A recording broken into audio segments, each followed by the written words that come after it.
My name's Guy and welcome back to my dining room table build. Well, actually, this is the last show of the dining room table build. It's complete now, and I'm in my dining room, not in my shop, as you can see. So stick around, I'll show you how I put the finish on here and assembled the table and actually put chairs around. You can see it in all its glory.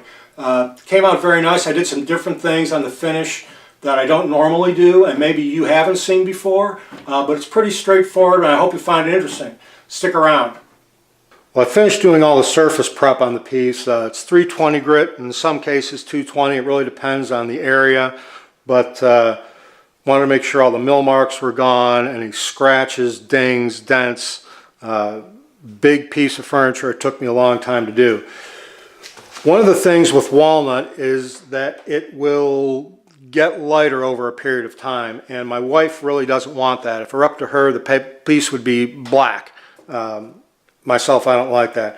Anyways, I told her if I could get it that dark brown color and let it stay there permanently, hopefully that's the way it'll work, would she be happy with that? And she said yes. So I mixed up some dye, and this is trans tint dye, and I don't know if you can see right here, this one area is where I applied some of that, and I put a single coat of varnish on there. And you can see where it's just a little bit darker than it is over here. Now, this should, over a period of time, stay this color. That's what I'm hoping. So this morning I'm going to start by going over the entire base and get that stained.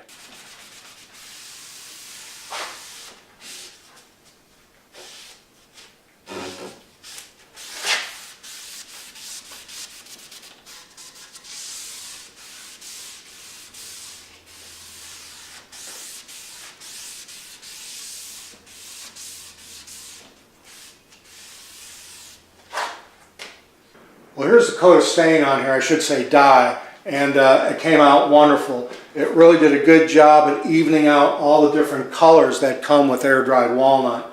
If you've ever worked with it before, you know exactly what I'm talking about. So I'm very happy with it. This is also an alcohol-based dye. The nice thing about it is if there's a run or a little bit of dark area, I can go back over it with some denatured alcohol and pick that up and smooth it out a little bit. So again, very, very even color now on the piece. Well, dyeing the top represents a whole different animal, mainly because I have this faux inlay going around the top. I do not want to get any dye on that. So what I need to do is I need to mask off everything but the maple strip, and then I'm going to put shellac over it. And I ran a few test pieces, and the dye will not penetrate into the shellac. So I'm going to use some glue line, or excuse me, paint line tape here. Put that on and make sure it's laying nice and flat against there. And I need to go around the whole piece and again mask off that maple. So I've got this all taped off and I hope it's nice and tight. So I'm just going to take some shellac. Very, very lightly put that on. I'm going to let it dry, and then I'll probably put another coat on right after this. After the shellac dried, I masked off the inlay this time. Again, I did a test piece on this. I know this is an alcohol-based dye. The shellac is alcohol-based. However, with that tape on there, I'm very, very confident that it's not going to leak underneath there and get onto the maple. So I just need to stain this piece like I did the others.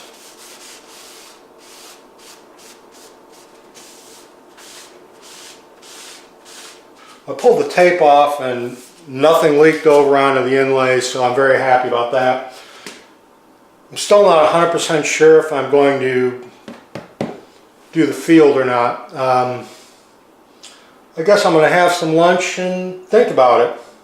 Well, after thinking about it a little bit and then running a test sample, I have decided to go ahead and dye the field also, so here I go with that.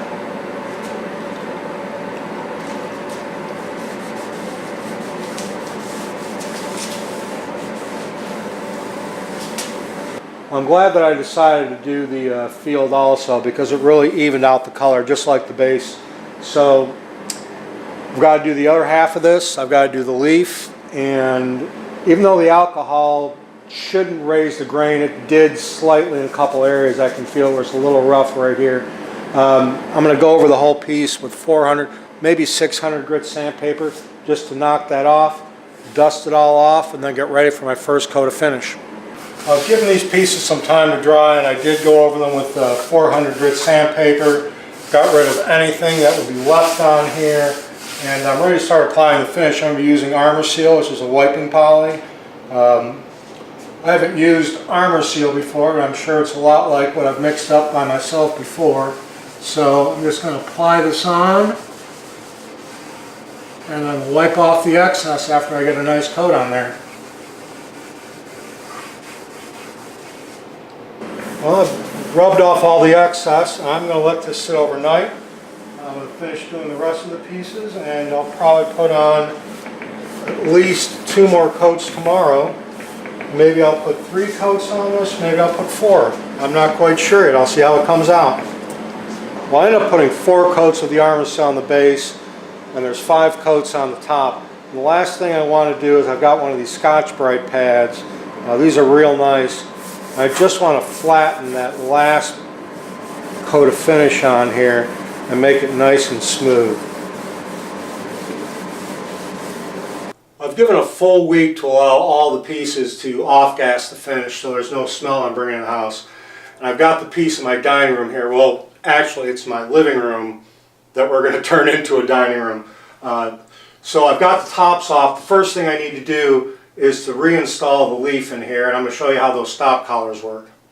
So, as always, I'm going to start with this here in the middle. I've got the stop collars, and what I'm going to do is I'm going to feed this through. And I'm going to put 2 stop collars on the inside.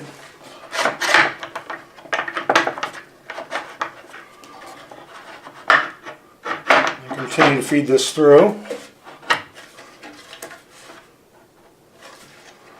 And then I'll put 2 stop collars on the outside of this so you're never going to see them. And these are kind of nice because they just tighten down with the hex screw. So I'm going to put those in place here. Now I know that I need to be 1 1/8 of an inch from either one of these middle supports here. And that will center this piece in the table itself. So as I move that over, 1 1/8, 1 1/8, perfect. So I'm just going to push those up against there and tighten these down. Now that I've gotten those tightened down, I just need to tighten the ones on the outside. The ones on the inside will prevent the piece from losing its position on the bar, and the ones on the outside will keep the bar from moving around, so it'll always stay right in the center. Now that I know this piece is locked down, I can open the leaf up and I can start attaching the other halves to the table. I've got the 2 halves on here, and I just need to get these in place, pushed up into the pins into the centerpiece. Oh, my seams are nice and flat still, which is good. So now what I need to do is actually go underneath the table, push the leaves in as far as they go, or the supports in as far as they go, and screw it from up from underneath.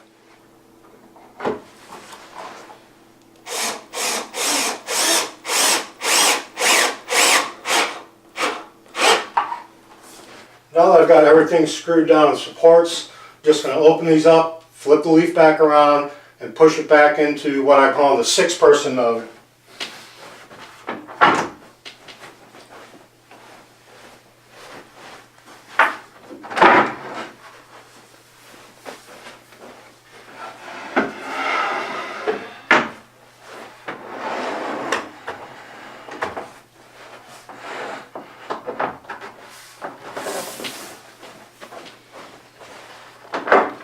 And that's it. Everything is nice and flush. Time to put some chairs around this.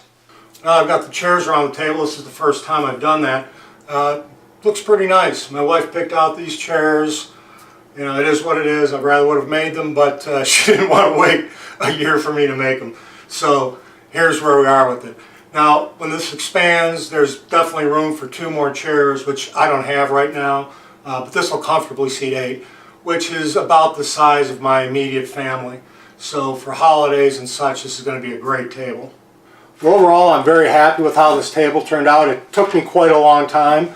Actually, my wife is upstairs taking a nap right now. When she comes down, this is the first time she's going to see the table completely put together and the chairs put in, so she's going to be very happy with it. As always, if you have any questions or comments, please leave them below. And if you haven't subscribed yet, please do. I've got some fun stuff coming up in 2016. And as always, thanks for watching, and we'll see you later.